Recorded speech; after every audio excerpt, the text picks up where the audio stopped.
Welcome to Carnity Off-Road Club. This briefing will be used to give you the essential guidelines when joining our club and will help you to learn the art of off-roading in a safe way.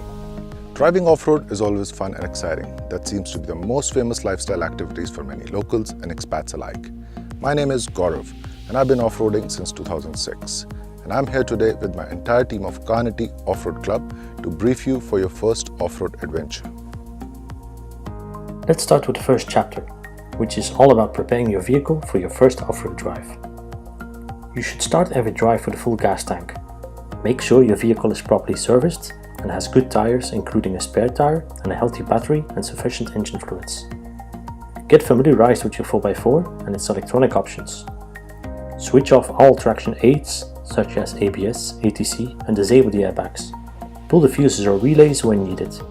Don't be afraid to post your questions on the Carnity website.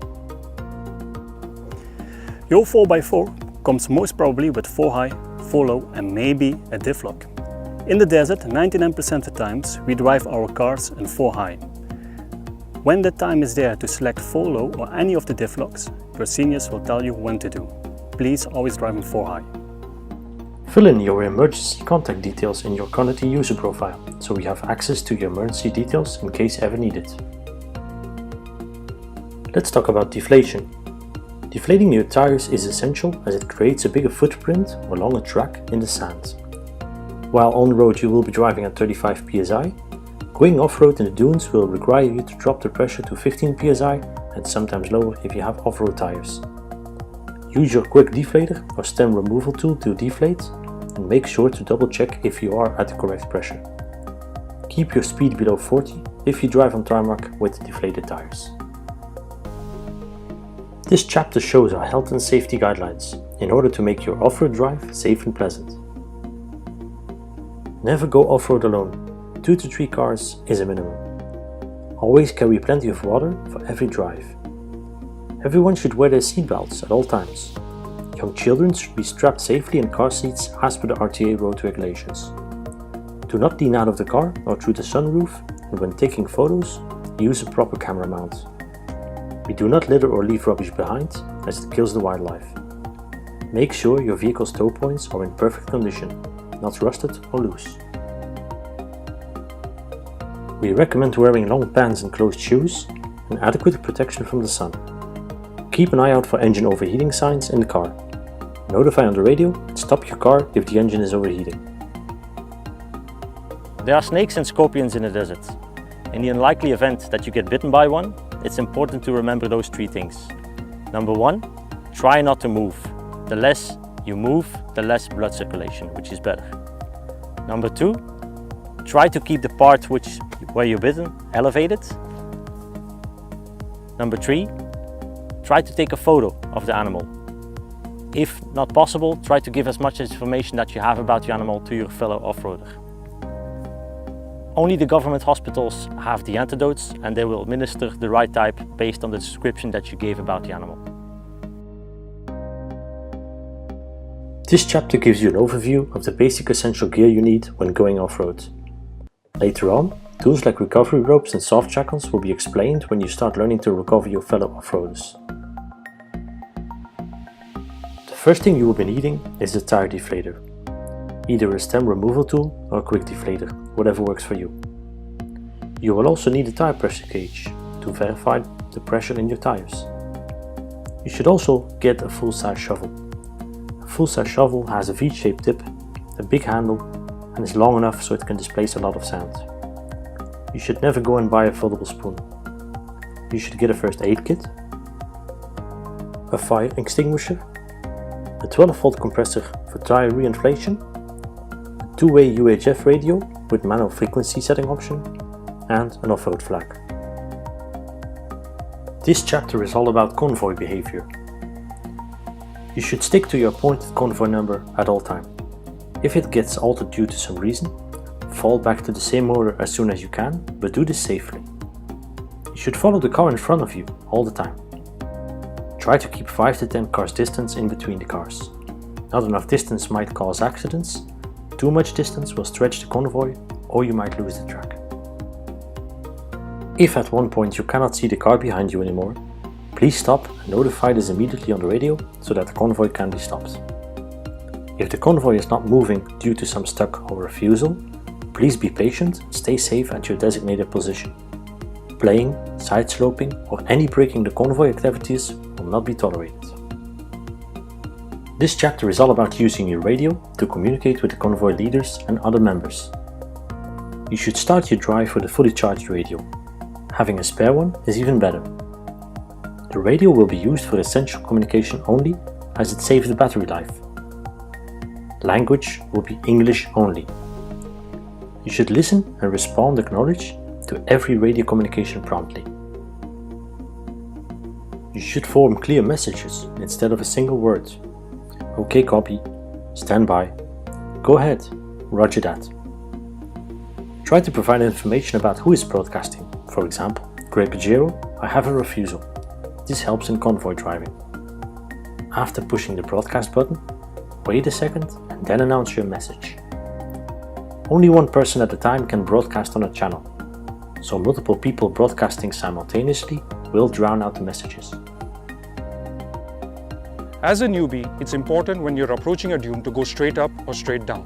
Never approach it at a sideways angle.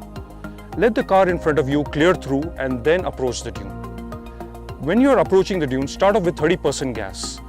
When the front wheels of your tire reaches the crest of the dune, let go of the gas and the momentum of your car will let you go through.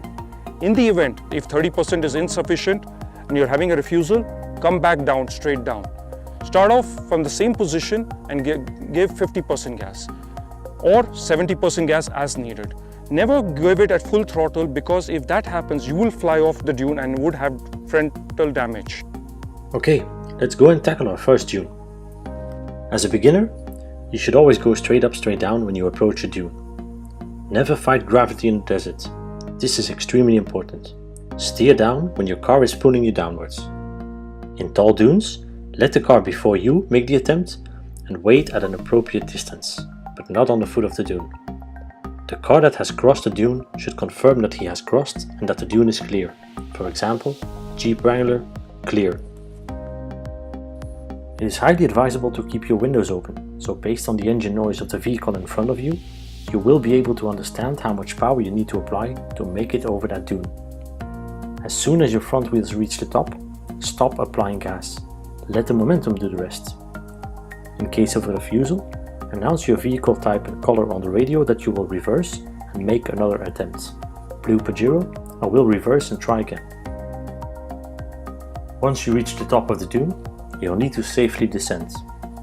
When you descend, you need to keep your wheels straight when going down the dune.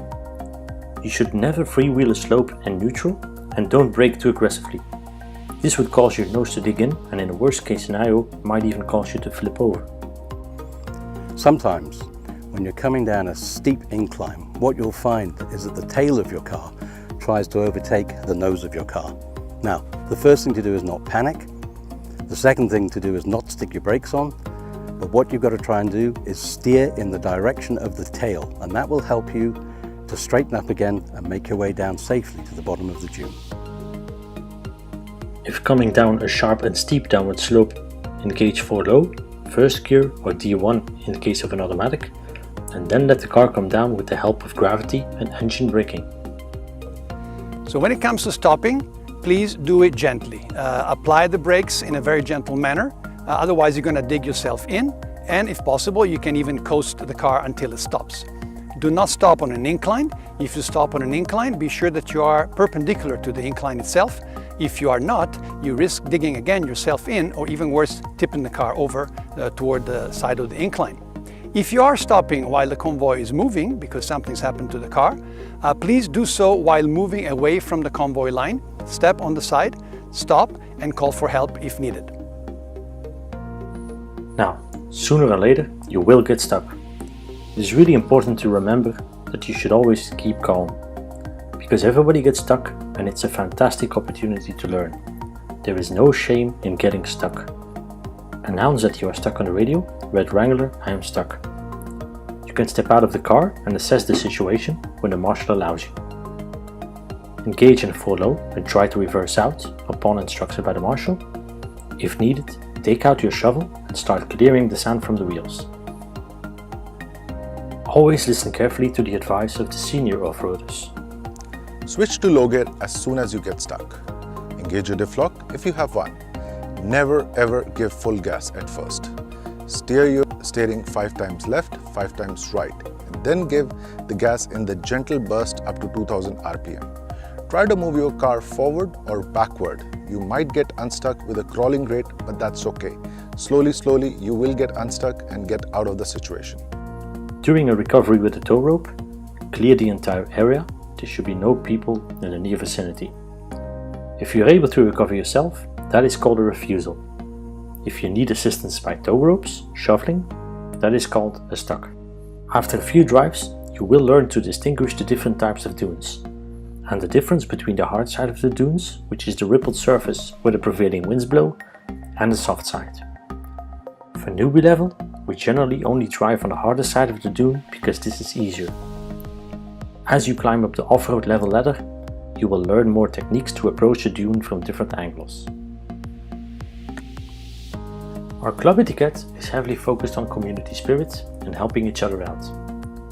You should pay always 100% undivided attention to the instructions and follow them precisely. You should acknowledge the message, copy that. You should also be prepared to help others. And of course, try to observe and learn and ask questions. Enjoy your drive and be safe. If you have any questions, please ask them through the Carnity website.